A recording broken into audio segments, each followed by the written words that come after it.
পিআরের দাবিতে যারা আন্দোলন করছে তাদের উদ্দেশ্য ভালো নয়, এটি নির্বাচন বানচালের ষড়যন্ত্র, এমন মন্তব্য করেছেন বিএনপি মহাসচিব মির্জা ফখরুল ইসলাম আলমগীর। বুধবার ঠাকুরগাঁওয়ে এক আয়োজনে এই মন্তব্য করেন তিনি। আর এদিকে রাজধানীর নয়াপল্টনে দলের জ্যেষ্ঠ যুগ্ম মহাসচিব রুহুল কবির রিজভী বলেন, গণভোট আগে হলে তা নির্বাচন বিলম্বের কারণ হয়ে উঠতে পারে।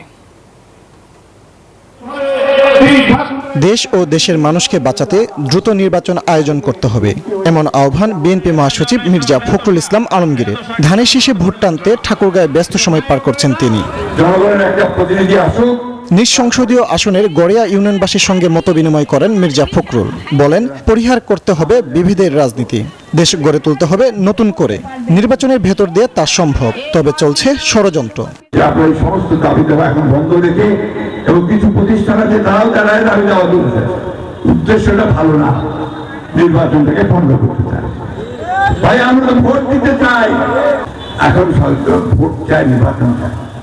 দয়া করে এইসব বাদ দিয়ে নির্বাচনটা শেষ করেন, একটা জনগণের একটা প্রতিনিধি আসুক, তারপরে এই বিষয়গুলো নিয়ে আরো তর্ক বিতর্ক করা যাবে। এদিকে রাজধানীর নয়াপল্টনে গণমাধ্যম কর্মীদের সঙ্গে কথা বলেন বিএনপির সিনিয়র যুগ্ম মহাসচিব রুহুল কবির রিজভী। বলেন, প্রয়োজন নির্বাচিত সরকার, নইলে সংকট ঘনীভূত হবে।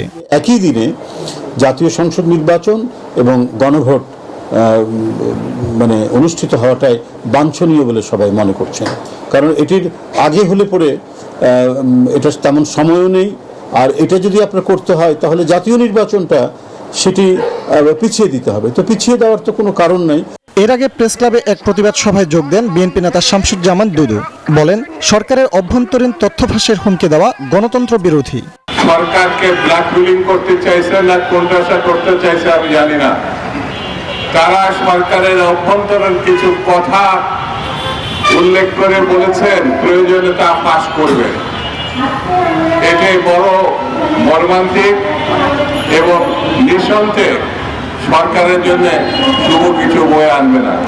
গণতন্ত্র প্রতিষ্ঠা না হলে বাধাগ্রস্ত হবে মানুষের স্বাভাবিক জীবনযাত্রা, মন্তব্য করেন বিএনপির এই ভাইস চেয়ারম্যান।